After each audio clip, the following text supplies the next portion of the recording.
right, hello everybody. Welcome back to Earth Midas Comics Reloaded. This is the big episode 10. Not really that big, but 10 episodes, that's something. Yeah, well, this is the show where every week, so far every week, we only missed 1 week so far. We talk about the new comics that released that week and go over what our favorites were, what our least favorites were, and talk about Night Terrors until the end of time. This week, we, as always, have some more Night Terrors, but also a very big week in the sense that Al Ewing's new series, The Immortal Thor, has finally debuted after months of build-up. And so we're going to definitely be talking about that, as well as, again, the rest of the Night Terrors, and some other stuff as well, like the Contest of Chaos is still kind of chugging along. I figure, though, because if people clicked on this episode, they're probably here for us to talk about Immortal Thor. So let's just do the big one up top, and get into some Immortal Thor here. I think. Yeah. All right. What did you think of Immortal Thor? Long for one. It was a lot of pages, but 50 pages ish. Yeah. It was a lot of pages, but honestly, I enjoyed it. It was really good. I really enjoyed it. I mostly agree. I do like my expectations for this issue were ridiculously high. Yes, I knew obviously this. It's the same writer as Immortal Hulk, which I love and everybody loves. I was not expecting it to open quite as strong as that series. Based on kind of what I've read of Al Ewing since, he's very much like a high concept sci-fi writer a lot of the time. Yeah. And so I was kind of going into this, I was expecting a slow burn, high concept, mythological sci-fi fantasy kind of thing that really starts to set up some interesting stuff towards the last third, but is mostly in the first 2/3 a kind of catch up on where the character is at, and also kind of a resetting of the status quo. And that is essentially exactly what this issue was. But I think it's mostly effective. I think it's well written.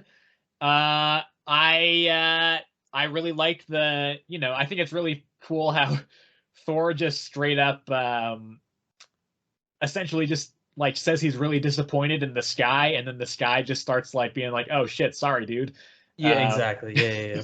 I think that was fun. I really liked just the I think I've talked about this before on the show, but I really love scenes in superhero comics where the superheroes just fucking saving people or just like hanging out and doing stuff on Earth. Like Thor fucking loves New York. Like that's always been a big part of his character. So see him just hanging out and doing like New York stuff and just flying around was really fun. And then the last third I thought was really interesting. That's where this kind of really started to pick up and get my attention a little bit more. When Coronos, I believe is his name. Yeah. Yeah, but the Utgard. The Utgard Thor. Yeah. Yeah, Utgard Thor. Yeah. Nice. That was where I thought that's when I started getting really interested in this. I mean, it certainly was, slower in the beginning. It's like always like Thor versus just Jotun, like the Frost Giants. It's like super stereotypical, like whatever.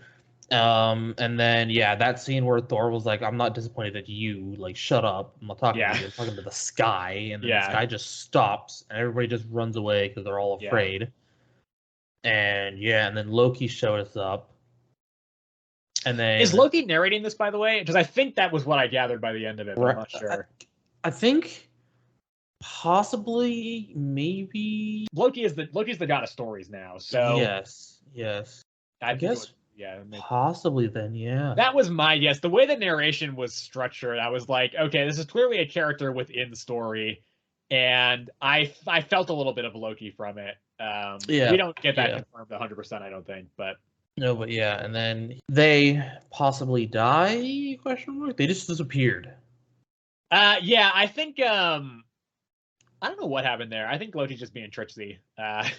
I think it was interesting. There was a point where I was like, wait a second, because the way that Loki like stamps the hammer down to rebuild the cane down to rebuild the Rainbow Bridge just looks like Don Blake doing it in like the old comics. I don't know if that was intentional. I'm sure that was intentional. That one seemed intentional, but because Loki kept saying, like, in the narration and stuff, that like in order to do this it would require something in return, and then all of a sudden he just disappeared. So I felt like I thought maybe he like sacrificed himself to bring back the Rainbow Bridge. But then at the same time, I feel like it could also be the fact that he brought up like the Utgard Thor to Midgard, you know? Yeah, the way the narration was going, it kept being like, "I'm so sorry, Thor," essentially. Exactly. So I took that more as Loki was like, "Sorry, I'm fucking you over now with this. Now that I've rebuilt the Rainbow Bridge." Yeah. No, yeah, exactly. Because I also took it as like, because obviously Thor really cares for Loki, and then if he were to just disappear all of a sudden, like never return, like obviously that's another thing. But yeah, I was kind of like, I was just not sure which way to really take that. Yeah. Also love the shot of just the Statue of Liberty getting fucking destroyed by lightning. Just obliterated. Yeah. There's some pretty good art in this. I really like the design of Toranos. I think it's really cool. This was kind of an interesting parallel I noticed with Immortal Hulk, the first issue. I don't know if this was intentional or not. But there's a character introduction in both this issue and Immortal Hulk #1 where the first time you really see the character, it's in a big 2-page spread where you see their whole figure on the page, and then the next page is another double-page spread where it's just a close-up on their face. This happened in both Immortal Hulk and Immortal Thor. This one it was Toranos, with the first one it was Hulk. So it's like, I don't know if that was intentional. That one is a weird coincidence, but it's something because I've read that first issue of Immortal Hulk like probably 10 times or something. So I'm very, very familiar with it, and seeing that I was like, huh, this is interesting. Yeah. But yeah, I think this is good. I wasn't disappointed by it. This was essentially what I was expecting it to be. I was hoping it would blow me out of the water like the first issue of Immortal Hulk did. That being said, X-Men Red is one of my favorite ongoings at Marvel right now, and that one, it wasn't really until issue 3, I think, that it started really taking off. So I trust Al Ewing. I'm gonna buy every issue of this run anyway. I think it's great. Well, I think it's good. I gave this one like an 8 out of 10, I think, for this first issue. 8 out of 10. I'd give it a 9. Okay. Yeah. I enjoyed it a lot. Yes, it's solid. Also, this is not really to do with this issue, but if you haven't seen the covers for issues 2 or 3, you should check those out because they are fucking awesome. Well, I've seen the cover for the one for 2. I just now am seeing the one for 3. Yeah. They're just like, Alex Ross is one of the best artists in the business, and he appears to be doing the covers on this whole run. He did the covers for all of Immortal Hulk, and issues 2 and 3 are like some of the coolest covers I've ever seen in my life. So this should be a good run of covers. Apparently, Al Ewing has the first 40 issues of this planned out and outlined already. Jesus. Yeah, so it's like this is gonna be a long running series, which I'm all for. I hope it gets to go for the entire run that Ewing wants it to. You have any other thoughts on Immortal Thor 1? No. Okay. Well, I'll throw it to you. What do you want to talk about next? I'll talk about Storm real quick because I don't have a lot to say about that one. Yeah, I didn't read that one either. It was all me.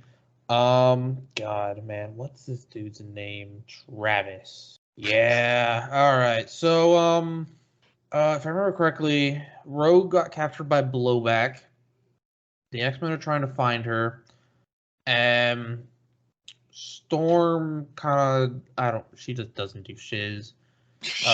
But obviously, lo and behold, Travis is evil. He is Blowback. Like, we didn't see that coming. Travis? It's like her love interest in this. Oh, okay. Right? Yeah, and so like it's like we didn't see it coming from like the very first issue when he just all of a sudden approaches her with like, oh yeah, I am also in control of weather, but with technology. I'm a new character that you don't know about, and there's also a new villain that shows up in the same issue. Exactly. Like, it's like, oh my goodness. Yeah, apparently he's working with Mystique, and he wants to back out because I guess he fell in love with Storm. But Mystique makes like the best point ever. It's like, you've been like with her for like 2 hours, whereas I've been posing as you have been with her longer, and it's just like, bro, she makes a great point. Like, sure. And so at the end of it, Storm learns that Travis is bad. I don't think she does know that he's Blowback, because at the very end he transforms into Blowback and like takes her. Like, I don't remember. I think it ends with him just transforming into Blowback and like hitting her, I think. But yeah, I mean, I think there's one more in this series, if I believe. I don't know if there's anything past 5. Yeah, that's one. But yeah, but dude, this is not going great. I'm not gonna lie. Are you gonna read the next one? I'm gonna finish it. I'm gonna, I stuck with it. Because you almost jumped off Silk after last issue, even though there's only one more of those as well. Yeah, Silk though. Silk got really bad. So like this one, I was like, okay, I saw this coming from a mile away. Now I kind of want to know how it'd be ending, but Silk just went like, oh man, it was bad. Yeah, Silk dove for the trash, whereas this one still glided. Okay. Oh yeah, dude, it's okay. I'd probably give this one. Let me think. Was this the worst one I read this week? No, it wasn't. 6. Okay. 6 isn't that bad. 6 is all right. No, yeah. I mean, to be fair, I don't think I think I've only done one comic below a 5. So for me, Catwoman? I think it was like last week Catwoman. It was like the one time we actually I went one. below a 5. I feel like. So like for me, 6 is usually like the bad ones, and then 5 are so like really bad. For some reason, like I don't know why I'm afraid to go below 5s, but see, 5 is my like standard of I like as much as I don't like about this issue. Like it's my right in the middle one. See, for me, I think about it. I'm like, okay, what do I want to give this? It's like, does it warrant a 5? Sometimes, but I don't know if it does. And I'm like, I don't really feel like it should go below a 5. I don't think it deserves a 5. I don't know what to do with it. Yeah, I think actually what it is that the American schooling system has kind of hammered into our brains that C is average, and C is 70%. So I think people think 7 out of 10. I think that's the like normal like average kind of score. But exactly. 5 out of 10 is my average. I should really try and fix this. Yeah, because I think that's what it is. Like I'm like, all right, 6 out of 10. That's a D. Yeah, that's pretty good. Right. Yeah. All right. Well, this might be the only one that I read that you didn't read this week. Daredevil and Echo number. Oh, you actually read it? I did read it. Yeah. Oh wow. This is the final issue. You love Daredevil, so. Yeah, that is the reason. If Daredevil's on the cover, I am buying the issue. I think this is a stronger issue than most of them have been in the series. I think it's about on par with issue 1. I think it's way better than issues 2 and 3. It's fine. I still don't think this is great. I think the fight with Demogoblin is just whatever. It just kind of gets resolved out of nowhere. I don't know. Honestly, I don't really remember how that part wraps up. But there is a part where Matt is in like a weird like limbo purgatory waiting room after because he got stabbed in the last issue to like sacrifice himself to prevent the blind one from getting through. So then he meets up with his ancestor, I believe Tommy Murdoch. I want to say if I remember correctly. Yeah. And they're just there, and then the blind one is this like big fish dude, and they just beat the shit out of him with their they just like punch him to death. Not to death, but they just like start like just beating him up, which I think was kind of fun. I don't remember what Echo's part in this was. I don't know. It's it's fine. It just kind of wraps up at the end. It's like, hey, Daredevil number 1 is coming out soon, so you can go check out that for more Daredevil. And I don't remember a lot of this one. I think Ghost Rider's still around. I don't even know which Ghost Rider this is. I think it's Johnny. The way Ghost Rider's written, it's just like I don't really know why he was in this, but I really don't have a lot to say on this because I don't remember a lot of it. But I gave it a 6 out of 10. I think this one was decent. Definitely, I think better than the middle chapters of this, but I am not disappointed that this run was so short because I just don't really care about it that much. No, exactly. All right. Oh, there is one more that I read that you didn't read. You can do something else first though. Okay, perfect. I will do I'll do the Dead Lucky. I read some of the Dead Lucky. I think I read 3 I read 3 chapters of that. Yeah. Let's see. Of the 2 new ones that I read this week, this one I enjoyed the least, but I still enjoyed it enough to where I'm gonna keep reading it. But it's definitely not as good as Rogue Sun, I would say. Is this in the Massiverse, by the way? Yes. Okay. Yes, it is. Yeah. Exactly. So yeah, it's this one, Dead Lucky, and I know Rogue Sun are like all in the same. Yeah. And no one is as well, I think. I think no one's also in Is the it Massiverse. no one as well? All right. Yeah. Well, yeah. Well, because I've seen like what one? Which one was it? Was it? Yeah, it was on the thing of no one. At the like, and on one of the credits, I saw a cover with Radiant Black, Rogue Sun, and Dead Lucky all in like the one cover. Yeah. Of a thing. Right. So I was like, oh, okay. Dead Lucky. It's interesting. It's about a military lady that, for some reason, I don't know if they've told us, but I haven't found out. But she came back home with like electrical powers, I guess. And there's this tech company that's trying to like take over in quotes there, but they're just like trying to like they're just trying to put like security robots in like this area of San Francisco. It was San Francisco. Okay. But yeah, they're just trying to put like these like peacekeeping robots in San Francisco. And there's this gang that I also don't remember what they're called. That is like basically like they're against it. They don't want anything to do with that, and so they're just trying to like trying to free up like the world from these like peacekeeping robots, but like they're doing it in like the wrong way by like basically just being a gang, like just going around like threatening everybody rather than like just those people in Falcon and Winter Soldier. Exactly. Yeah. Exactly. Like, or they're just like, yeah, you know what? It's like, yeah, we're just gonna be a gang now. We're not just gonna start killing random people. Exactly. And so, yeah, she comes back with electrical powers, and her friend, I think it's Eddie, if I remember correctly, they make a robot that she controls with her electrical powers, or powers with her electrical powers, but she has, for some reason, she can talk to like her dead teammates from Afghanistan, and they're like basically like the AI for the robot. So they're the Dead Lucky? Yes. So combined, they're the Dead Lucky. Yeah, and then it's the Dead Lucky because I guess she's like super lucky or something like that. I don't know. She's like basically like lucky, I guess, with what happens. I don't know. Like a domino or something? Not really like Domino. Okay. It's just like the stuff that happens. It just happens. Like she just happens to be lucky. Like it like things that happen just like I don't know. It's not like Domino. It's not like Domino. I swear. I'm doing a terrible job of explaining it, but it's not like Domino. I swear. I don't really know why she's called the Dead Lucky. Actually, I'm gonna be completely honest. They totally explained it. I don't remember. It's been like I read this on like I think I started this as soon as we finished our last pod. Yeah, so it's been a while, and I had read like the first 3 that one day, and then just never went back. Yeah, so I really can't remember much about it. But yeah, I mean, I enjoyed it. I'm gonna finish reading it. I'm not gonna rate it much because I only read the first 3, but I enjoyed it. Okay.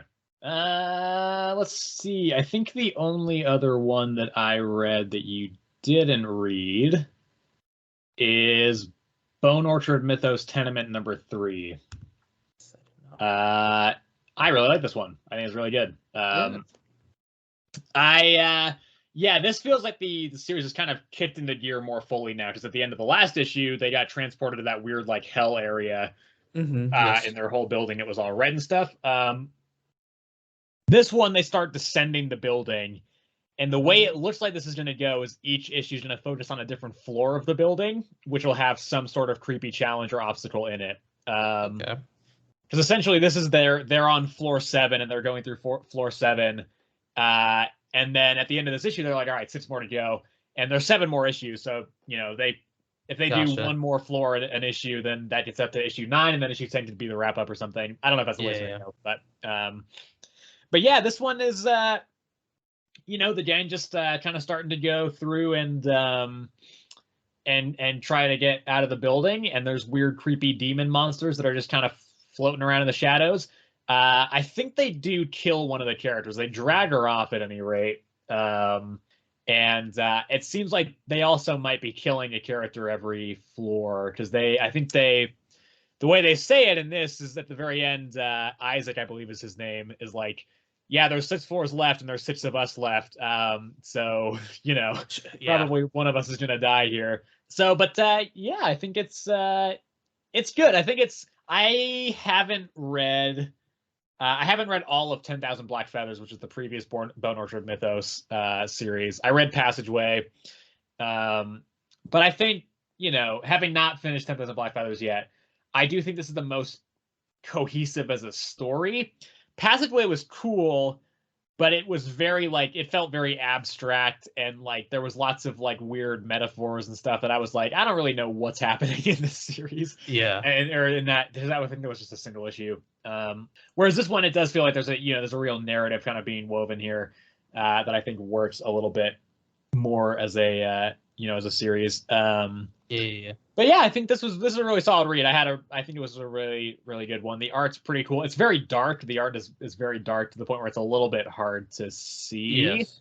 But I still liked it a lot. I gave us a 9 out of 10. It's not my pick of the week, but I gave us a 9 out of 10.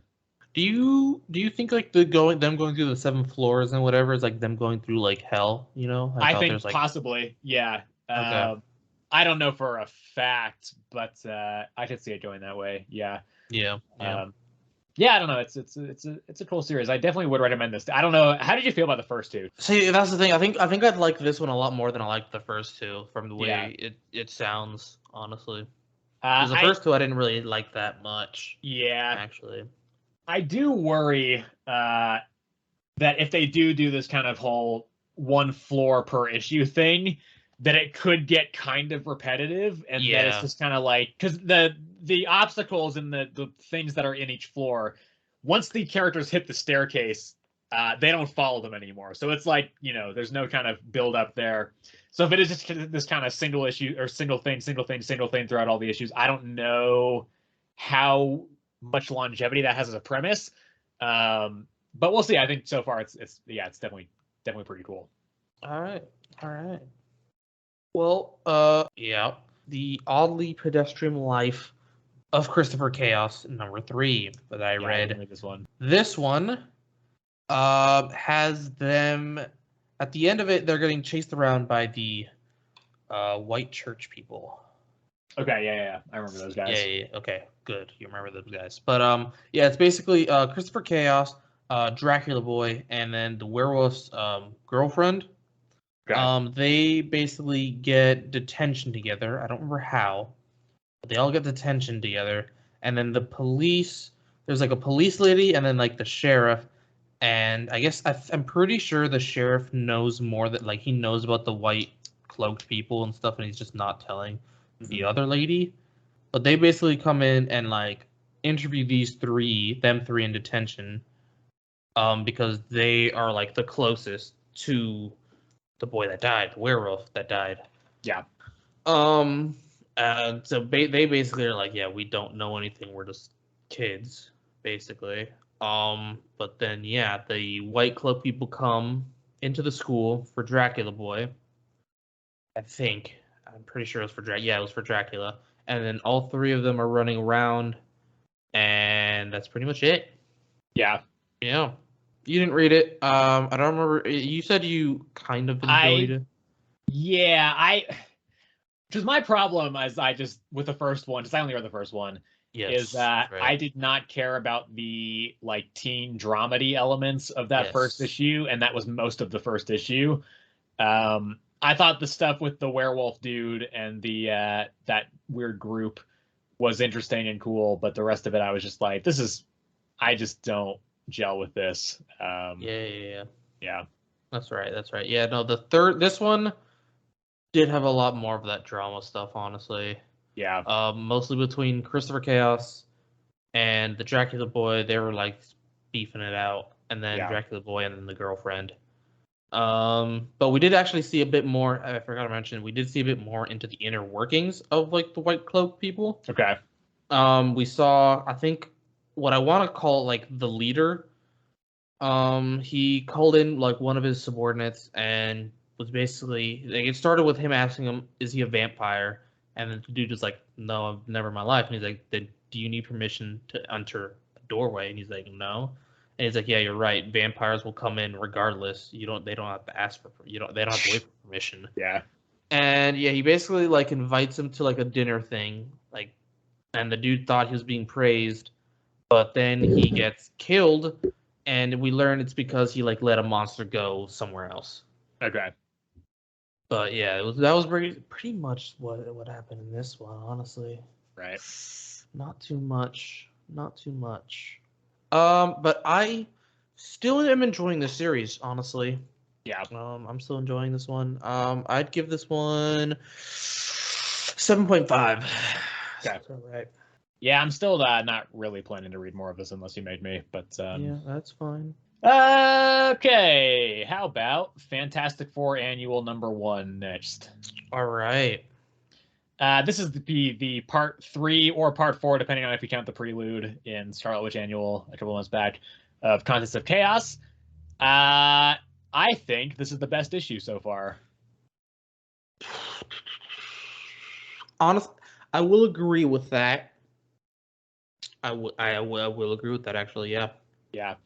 Yep. Also, you were right about Yes. Johnny winning. Well, okay, I say Johnny. I need to clarify because they're both named Johnny in this fight. There they are. Because it's Johnny Blaze, Ghost Rider, and Johnny Storm, Human Torch. The two Johnnies of the Marvel Universe that both have flame powers. So that's kind of interesting. Yeah, I think this one works well. I think Johnny is written most consistently with other versions of the character. I think his writing here works well for him.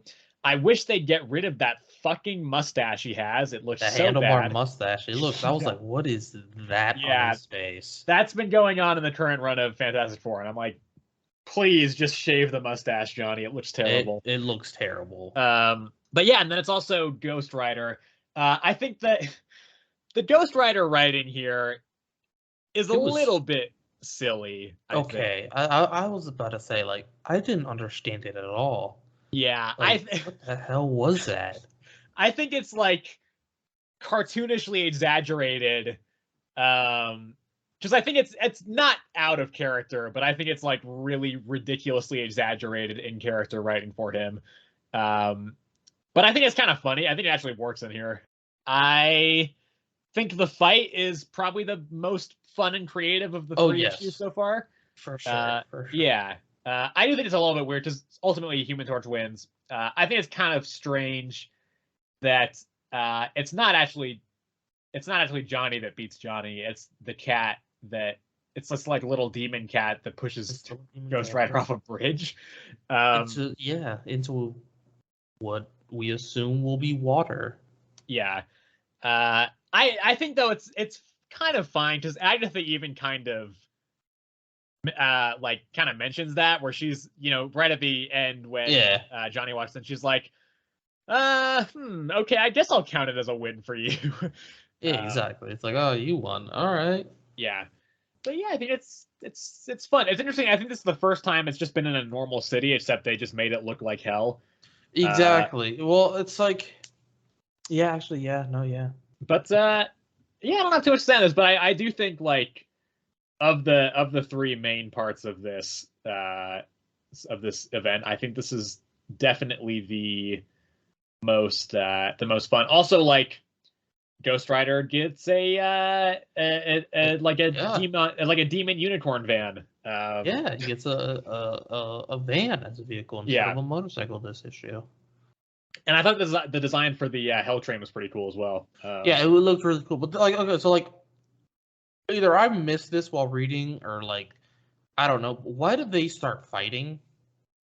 So I think what it was, there's a section where Johnny is like, this looks kind of like hell, but something feels off, and he goes to touch like a rock, and you see the purple glow. I'm assuming that's when that happens, because he puts his hand like in the when he touches the rock, the purple glow like envelops his hand, and I think that's when it happens. Because then it's like right after that, he's like, "Who sent you?" and then he punches him. Yeah, because like for me, it didn't seem like Johnny ever went crazy. Like in the first issue, Spider-Man and Wolverine went crazy, but Spider-Man snapped out of it. Yeah. And the second one, they both went crazy. Yeah. But in the end, Storm just won. And in this one, it only seemed like Johnny went, like, Ghost Rider went crazy. No, I think that's right. Yeah, because Johnny didn't seem to make any actual physical contact with with the whatever was going on there. That being said, it doesn't seem like the others in the other two issues that was a requirement. So well, it certainly helped because like in the first one, they definitely wouldn't have started fighting if it weren't for the purple jewel. Yes, but did both of them touch it though? They both looked at it. They both looked at it, but I know for a fact that happened. But I think because Johnny was in Human Torch was in the same area as Ghost Rider was. No, exactly. So that's why I'm like, I just don't understand really why. Because like in the second one, it was the crystals that were making them, wonky. Yeah, but I think it was just them being in the area. So it's interesting why. Yeah, I never really be a little bit different. Got why they even started fighting in the first place. Yeah. That was. I still like this though, actually. No, I mean I still liked it. I was just wondering if you picked up on why, or if I just missed it, or what. My guess was the purple glow when Johnny touched the rock, but I'm not sure. And then we also had the backup story as well, which was not much of anything. I didn't have time to get annoyed by Spider-Man's writing in this one because he doesn't say much. He's just like, magic is science. Yeah, magic is science, and then I'm not made for teleporting. Yeah, and then Clea goes to teleport them to the source of the magic, which who knows how that's gonna. I don't know where that's gonna go. It seems too early to resolve the Agatha thing right now because there's still 5 issues of these left to go. But we'll see. Anyway, like I said, this is definitely my favorite of the bunch, and I gave this a 7 out of 10. 7 out of 10. Yeah, sounds good. Okay, what do you want to do next? Let's do. Let's do no one because you actually read the latest issue of that one. All right. Yeah, I still think this is pretty good. It's interesting now because the killer's identity seems to be in question now. Because now Aaron is saying that he is not the killer. So now they're trying to figure out because there's the copycat killer. Yes. And the copycat killer is using the weapon of the original killer. They're like, oh shit, maybe it's not it may not actually be Aaron. We don't actually, there's not really anything to tie him to the murder, really. So now it's now they're just they're trying to figure out who the killer actually is, who Richard Rowe actually is. And essentially that's mostly it. There is some no one action where he breaks into this I don't even remember what this guy did, but he breaks into some guy's office and then he kills an entire hallway of people. But yeah, I mean, I read this one pretty early. I don't have much to really say on this one. I think it was really good though. I think the series is this is my favorite of the Massiveverse series that I've read. That being said, right now it's just this and Road Sun. Yes. But I think that's good. This is the halfway point officially. I'm trying to figure out who Richard Rowe could actually be. My guess is Ben, but I could be way off base there. Ben Kern. Okay. Yeah. Okay. I'm trying to figure out who no one is. I think it might be Ben. Actually, no, it can't be Ben though, because no one saved Ben. Yeah, no one saved Ben, and no one has talked to Julia. Yep. So it can't be Julia. Yeah, I don't have too much to say on this one, but I think this series is still solid. I really like the design of No One. It's a really cool suit design. It is. It is a very cool suit design. I gave this one an 8 out of 10. All right. Where are you at? With where you're at? Yeah. I've read up to chapter 4. I'm still enjoying this one. Enough, I guess I should say. I think chapter 4 certainly intrigued me a lot more than chapter 3. Helped me keep my interest in this one, honestly, because I was kind of losing interest in chapter 3, and then I read chapter 4, and it definitely picked it up again. Excited to read chapter 5 here. Excited to read it, though. I gotta read it. Yeah. Yeah. Do you have a score for the other 2 issues or no? Nah. Okay. All right, let's see. Do you want to do Road Sun or Planet of the Apes first? Planet of the Apes. Okay. Where are your thoughts on this series? This is the one I made you read. Yeah. I read the first 3. Yes. And I got, honestly, low-key, I don't know why, but I got confused again. I feel like this seems to be a common thread with you.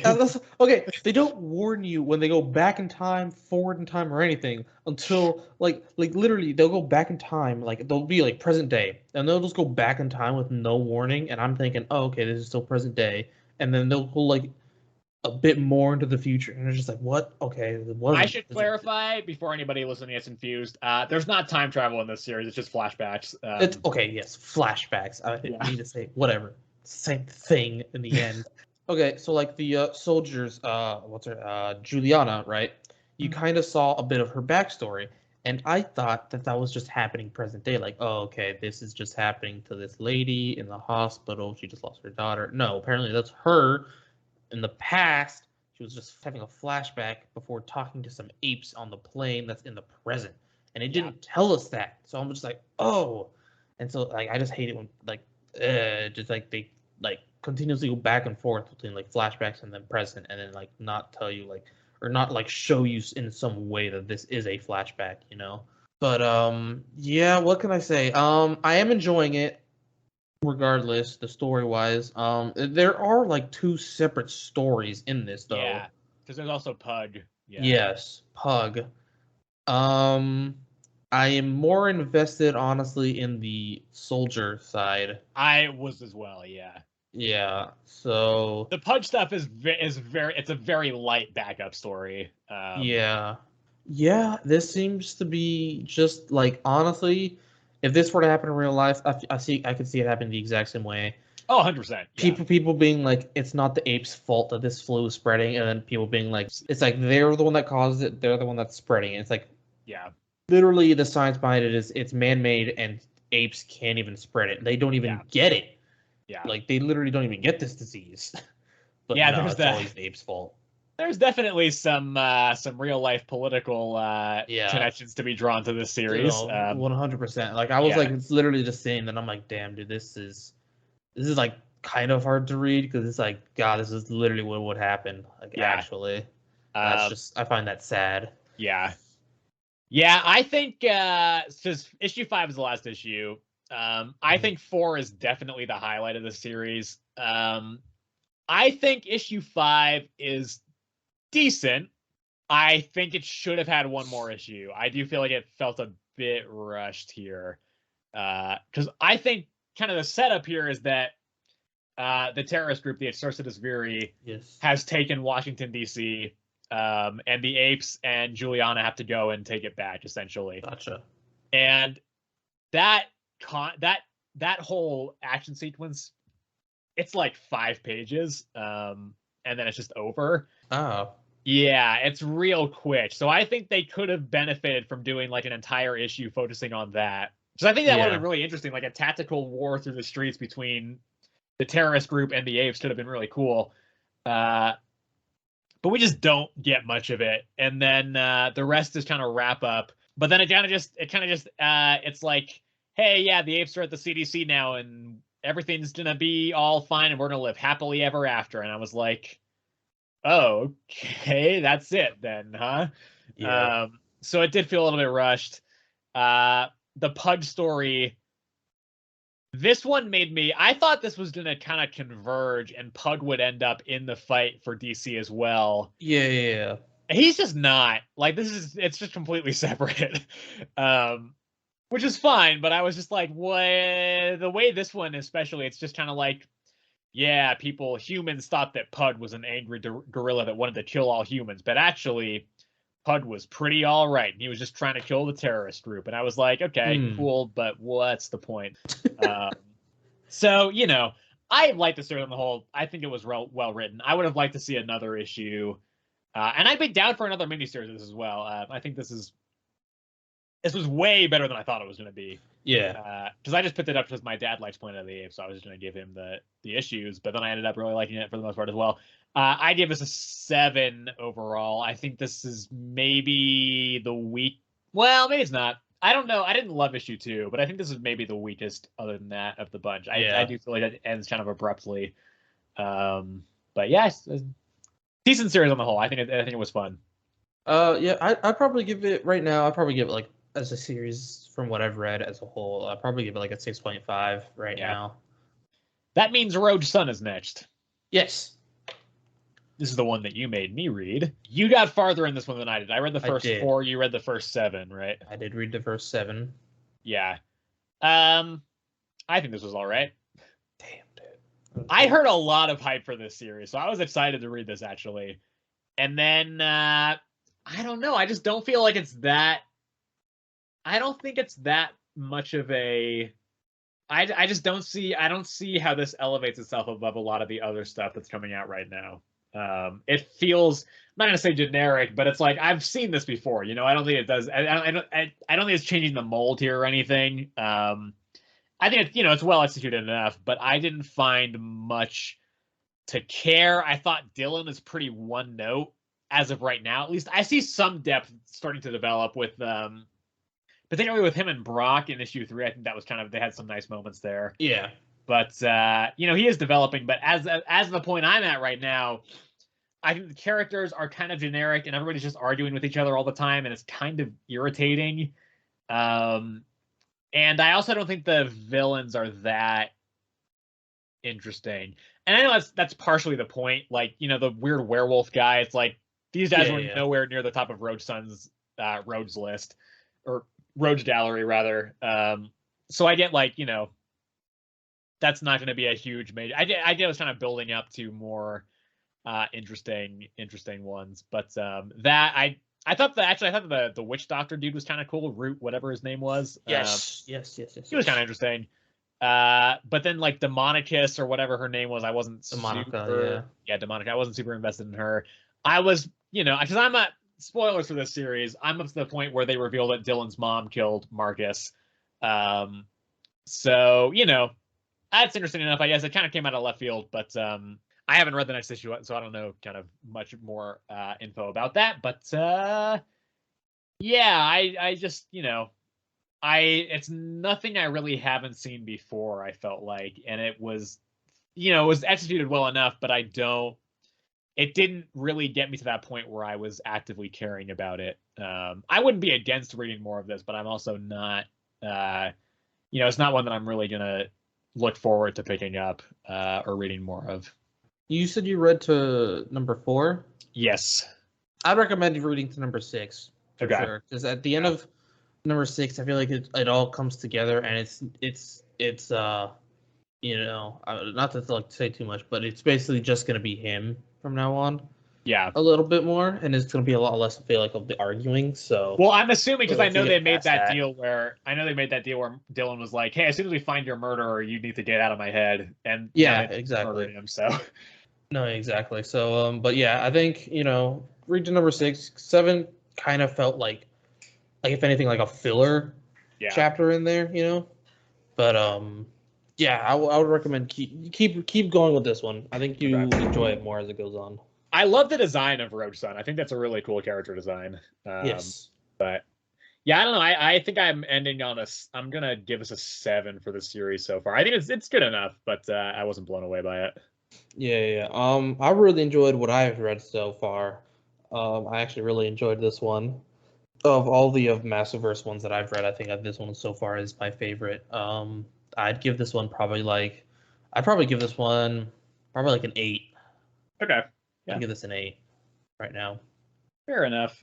Art's good, I think, on the whole, actually. It's got kind of a nice, clean retro style to it that I think works pretty well. Who knows? I'm not caught up on the Massiverse. I do appreciate, though, that the Massiverse is like, for the most part, you can just kind of pick and choose what you want to read. Like, I don't feel like I'm missing stuff because I haven't read Radiant Black or something. No, exactly, yeah. Okay, I think this brings us up to Night Terrors again. Night Terrors block. This is essentially the final Night Terrors block. We do have one more issue of Night Terrors next week. Yeah, but that's not a block at that point. So we're going to start off with Night Terrors 4. Yep. I was pretty disappointed by this one. Yeah, I don't know. This one was focused mostly on Insomnia's backstory. And which, I knew that was going to be the case. That's what the source kind of made it out to be. I was excited for that last one because I really liked the last issue of the core series. But this one just, I don't know. I just thought the origin of Insomnia was kind of dumb. I will agree with that. The fact that it's just like, Like, I got released from work early. Yeah, Justice League emergency. We were told to evacuate, but we'll be fine. It's the Justice League. They'll handle it. Lo and behold, his entire family gets killed right in front of him because Yeah, the Justice League couldn't handle it. I yeah. hate the Justice League now, and they're to blame for this. It's like, bruh. And then, like, I was confused too because the solicitation written from Boston's point of view is like, maybe Insomnia's right. I'm like, no, Insomnia was a fucking idiot. Like, that is completely, that was in no way the league's fault. Yeah, no way the league's fault. Yeah, I don't know. It was, I just, and that was really all the issue was. I mean, there was some more. Like, we do see that part where Batman wakes up. Yes. So it turns out that was real. And I guess what it is that the nightmares have just gotten wrenched out of everybody's minds. Yeah, so it's kind of it's cool to see why we are seeing the nightmares in the real world, like at the end of some of the number twos. It provides a bit more context. Yeah, exactly. So now we realize it's because Insomniac himself killed himself in his dream, which killed his mortal body, which I guess just released all of the nightmares. Something like that. Yeah, I read it right. I was a little bit confused by that. Also, I think I don't know. I don't know if I would rather the climax take place in the waking world though, or in the dreams. I guess it doesn't really matter if they're all roaming around anyway. But I just feel like, I don't know. I mean, it does mean that that like the Shazam at the end of Night Terror Shazam was not actually Billy. That was just Mary's nightmare back outside. But I was not feeling this one. The other thing is I'm now a little bit concerned about, like, there's one issue left, and I feel like there's a lot of ground left to cover here. I know, like, the next issue is, I think it is, I don't know if it's double-sized or if it's, I think it is at least partially bigger because it's more expensive. Let's see. Yeah, next issue is 48 pages, but even still, I don't know, because we have to cover, like, I'm assuming we're gonna see at least some of the other guys waking up again, even though we've seen a lot at the end of issue 2. So I'm assuming they're, my guess is that they're probably not counting on people reading every tie-in like we did. Yeah. So I think they're probably gonna show more people waking up, and then I just, I don't know. My faith in this event is kind of shaken again, because it was building up steam, but this one really kind of put a damper on it for me. I also just think the character interactions between Damian and Wesley and Boston weren't as prevalent this time. No, definitely not. That's kind of become, I think, part of the charm of the series of seeing those three interact, because that is a pairing that you do not see very ever, essentially. No, exactly. It isn't. Yeah. So yeah, this is I was pretty let down by this one. I went into it with really high expectations, and I ended up being kind of bummed by the ending. I'm gonna keep an open mind with it, obviously, because there's only one left, which, thank God. Honestly. But I gave us a 6 out of 10. I thought it was okay, but not what I was hoping for. I would honestly give it a 6 as well. I think we should mention probably that Insomniac's whole plan is for the world to see Justice League as a nightmare, just as he does, So that's why he released their nightmare. So it's like there's like a nightmare version of Batman. We saw a nightmare version of Wonder Woman, I think, and then there was someone else back there. I think it might have been Superman's nightmare, but I couldn't remember for the life of me. But yeah. Yes, it was. Yeah, it was. Yeah. Okay. So yeah, that's like his whole plan is to just have the world see them as just to be afraid of the Justice League. Yeah. Essentially. Yeah. I don't know. This one was not my favorite for sure. Next up was Night Terror's Action Comics number 2. I thought this was pretty good on the whole. I had fun with this. I think both stories are fine. The Power Girl one was kind of more along the lines of how most of these have been going. Where she's just like, I'm not afraid, and I'm just going to keep going through this weird Groundhog Day thing for 547 times or however many it was.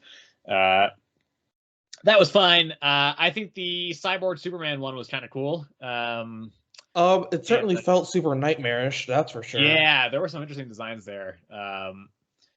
I don't have too much to say on either one of these stories, though. I think they were both pretty solid. I think the Cyborg Superman one was definitely a little bit better. I would say so, yeah. That one was definitely more intriguing. I mean, I was so lost on like the actual story behind it because I've not caught up on that at all. So I am lost on all of these characters that were in it. Yeah, I knew Connor. Like I know, yeah, obviously I know Connor. I know about like Connor and Cyborg Superman. That's about it. Yeah, and Crypto. Is Crypto even in it? Briefly, yeah. Crypto's he's a nightmare version of Crypto in this, but you do see him briefly. Yeah. Yeah, like I know Mongol. I've heard of him before too. Yeah.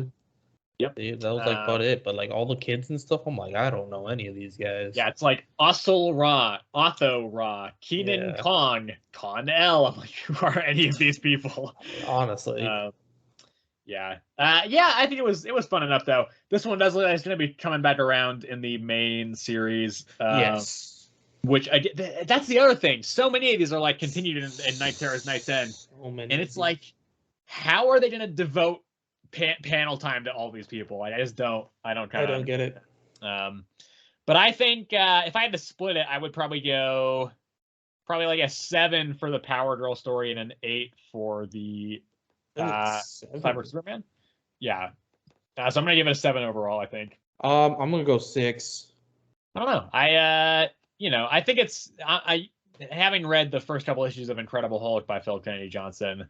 He's the writer on the he's the writer on the second one, so I'm like, this is pretty cool.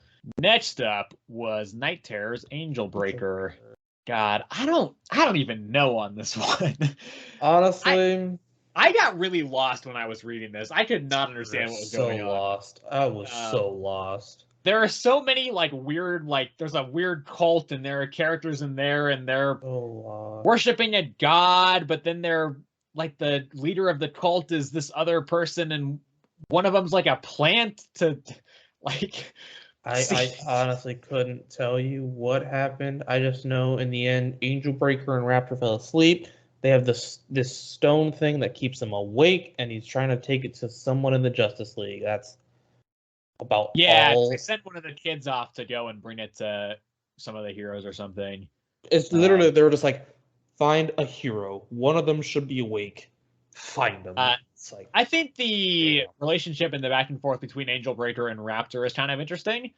I've known of Raptor for a little bit. He showed up in the Nightwing Rebirth series right at the start of that one, which was written by the same person who wrote these issues, so it makes sense that he's popping back up here. But yeah, and then like the nanny section I was like, okay, I don't understand why. Like this was before the nightmares got pulled out of the head, so I guess there's like a machine that does it here.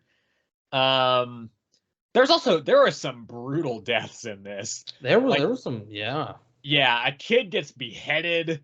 Another kid gets eaten by a snake. It's like I was kind of surprised by the direction this went. Oh yeah, man. Kid got beheaded. Okay, so like, are those kids actually dead? I think so. Kind of confusing too, because I couldn't tell if that was part of the nightmare or not.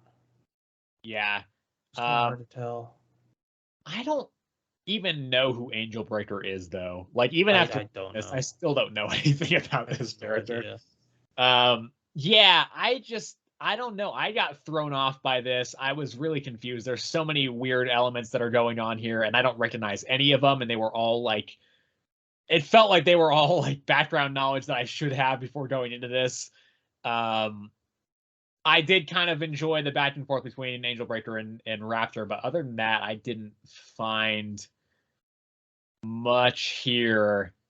I didn't think it was terrible. Like it was, I think mostly the reason why I didn't gel with this is because I just didn't know what the fuck was going on.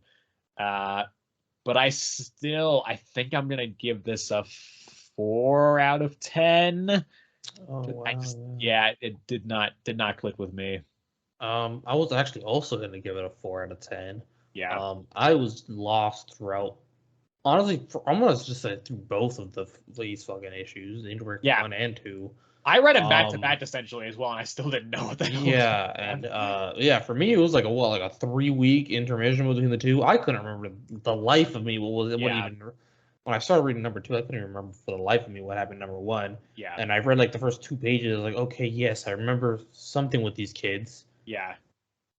Couldn't remember what exactly had happened to like their like leader or something. I don't know, so lost, but yeah. She died at the end of the last issue or something. Yeah, I couldn't even remember that. I didn't remember this weird nanny thing. I didn't remember this weird demon nanny. That's the thing that killed the leader of the cult last issue. I don't. Yeah. All right, I know that now. Yeah.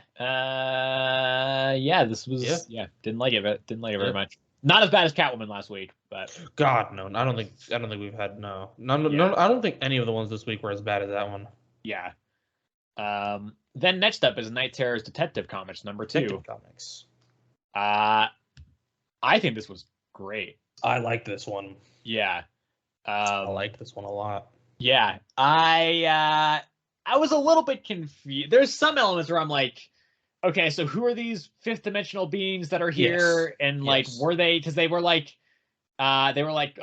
people ask, like, were you here before the dream? But that is the wrong question. And I'm like, no, that's kind of a valid question, actually. It's kind of the right question to ask. Yeah. Like, what exactly are you? And I don't, did it ever actually go down to explain what exactly they are? No, I don't mind it too much. I think it's kind of actually, I think it is a little bit more interesting leaving it ambiguous. No, yeah, like it's just in that first one, you're just kind of like, like what exactly are these things? The second one, it kind of, you didn't really care as much with it, but like in the first one, it felt like they were like heavily intertwined in the story to not have explained anything. Right.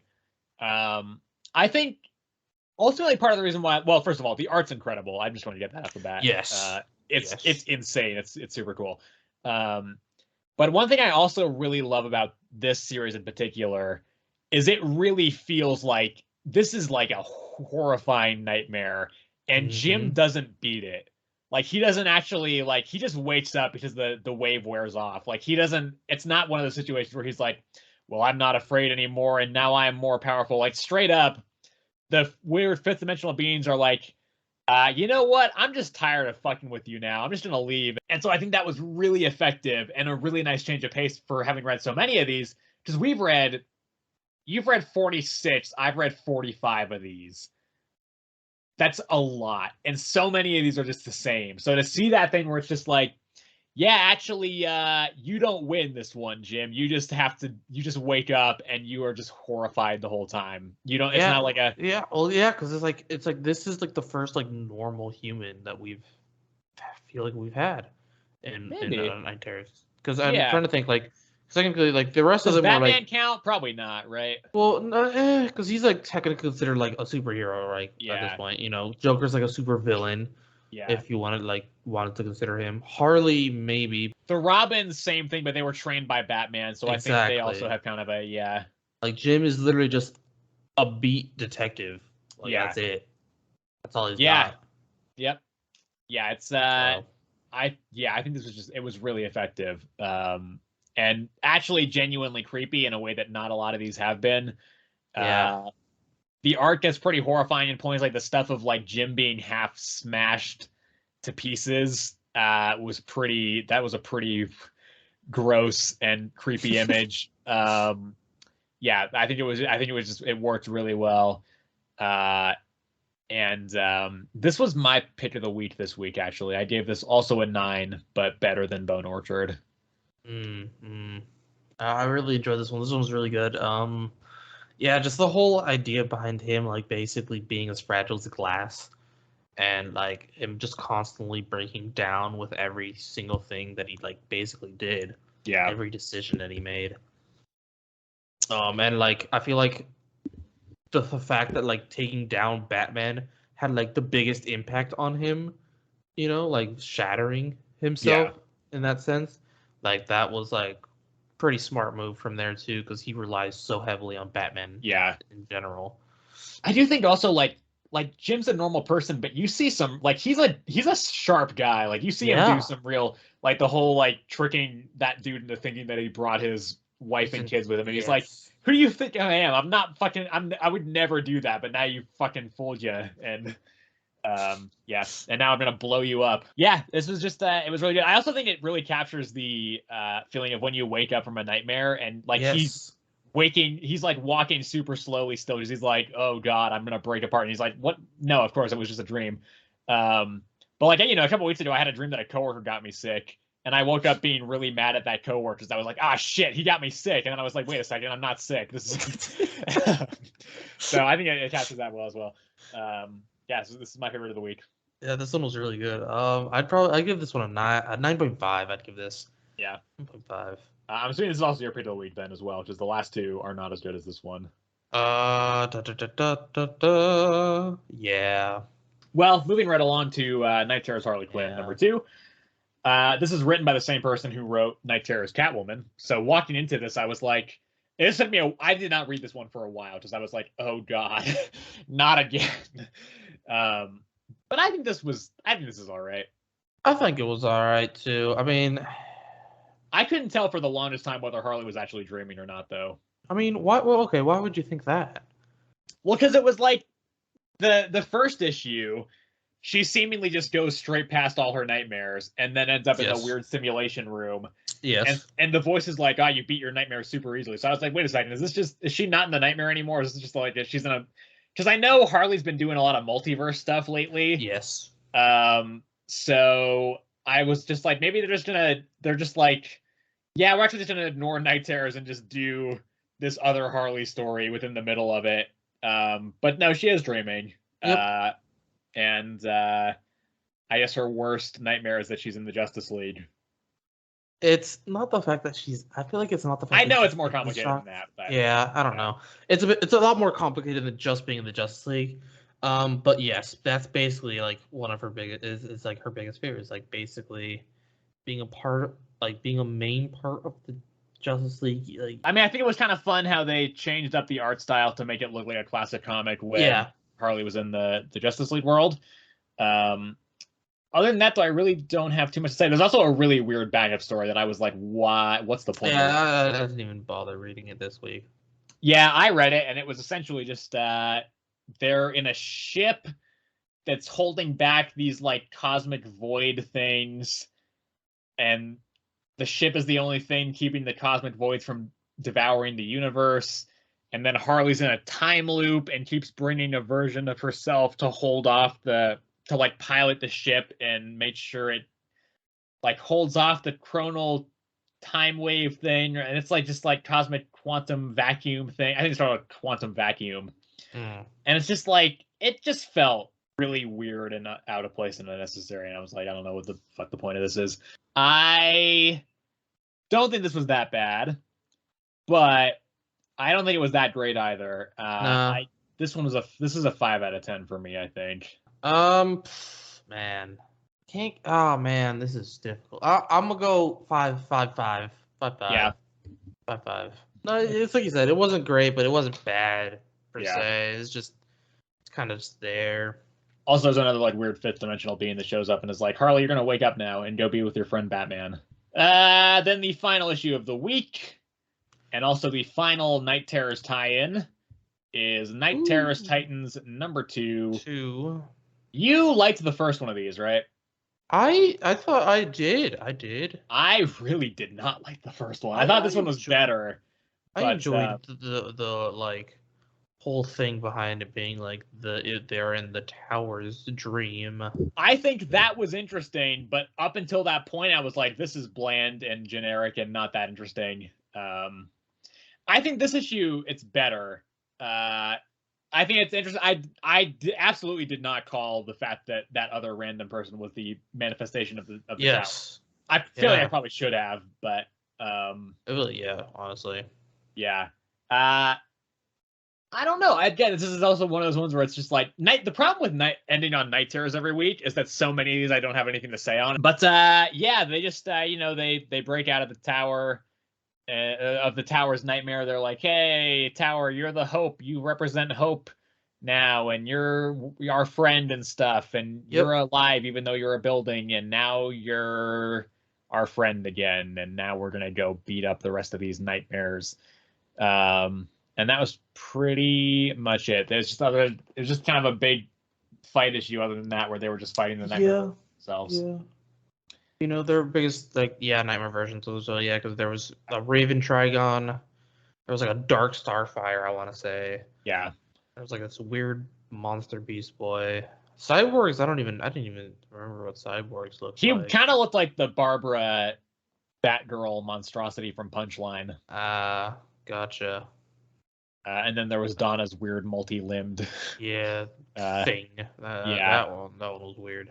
Yeah, it's fine. Again, it's fine. I really don't have much to say on this one either. It's a totally serviceable, but not that interesting or standout. It's a tie-in. Yeah. But I think also, like, that excuse doesn't hold a ton of weight when, like, Night Terror's Detective Comics was so good. So I think, like, you can do good tie-ins that are interesting and that, actually tell compelling stories. I just don't think this one was one of those, and I gave this a 6 out of 10. 6 out of 10. Yeah. Do you think this is better or worse than the first one? I enjoyed this one better than the first. Okay. For sure. Then you probably didn't like the first one that much, right? I thought it was pretty good. I mean, if you're giving this a 6 and you like this one more than the first one, that would be a pretty low score for the first one. Okay, well, yeah, for me, low score is still like, for me, my lowest score is still that like 3 or whatever I gave that Catwoman. I don't remember. Your rating system is all over the place. My rating system is whacked right now, my guy. It is so bad. I really got to get it in check. Really do. Well, that's Night Terrors is God. I was okay with it a couple weeks ago. I was like, Night Terrors 3 was cool, but I didn't like Night Terrors 4, so I only liked one of the Night Terrors this week. Maybe 2. I'll say 2. 2 were all yeah. I didn't mind Action Comics, yeah. 2.5. Anything else you have to say on Night Terrors before we wrap it up here? God, I'm glad it's over. Almost. Well, over. not quite. Yeah. Almost over. Yeah. Well, that's that wraps up this episode here. Next week, there's it's kind of a lighter week in terms of volume of comics, but there is some notable stuff coming out. Like we mentioned, the final issue of Night Terrors finally comes out next week. It's interesting because I was looking at it. Contest of Chaos runs for, I think, only 1 week less than Night Terrors did. But it feels like it's going so much faster. So much. It really does. It really does. So yeah, Night Terrors is finally wrapping up next week. More Contest of Chaos as well. This is the Moon Knight one, where he fights. Oh God, how do you pronounce this? Takenuchi. Teguki. Yeah. So more Contest of Chaos. Also, the start of it. The next DC event starts next week as well. The Gotham War. That one does not have nearly as many parts as Night Terrors, though, so that'll probably be much easier. And then also we have a couple of kind of big things going on in terms of Incredible Hulk 3 comes out. That's a series that I've been liking so far. Ultimate Invasion 3 comes out as well. That's an interesting one. It's not my favorite, but Jonathan Hickman is always an interesting writer. Also, the final issue in the first arc of World Tree comes out next week before going on a bit of a hiatus. The series is incredible. It's absolutely one of my favorites of the year. And then we're not going to be talking about this next week because neither of us are caught up on current X-Men stuff. But I feel like it's worth shouting out. The new Miss Marvel series comes out next week as well, and it's co-written by Aman Vellani, who obviously plays Miss Marvel. I think that's awesome. I really love it when actors in the MCU or any franchise really, but especially when it's kind of a comic book related film, like this stuff so much that they go and actually transfer to writing some comics. Paul Dano did it with the Riddler as well. So I think this is really cool to see, and I hope it goes well. I wish her well in her writing career. I think it's super cool when we have actors transfer over like that. So yeah, this again, we're not going to be reading it or talking about it quite yet because I'm not caught up, but I will be buying it, and I think it's definitely something that could be worth checking out. So yeah, that'll do it for this week. Thank you everybody for watching and or listening to this episode. If you would like to support the show in any way, if you're on Spotify, you can follow the podcast there. And then if you're on YouTube, you can obviously do the like and subscribe and ding the bell notification to know when all of our new stuff is coming out. You can, of course, leave a comment or email us at earthminuscomicspod@gmail.com. Obviously, comment if you're on YouTube. What you would, what you've been thinking of the new comics and what you are excited for coming out. And yeah, other than that, that should wrap it up for this week. We'll be back next week, and we'll see you all in the next episode.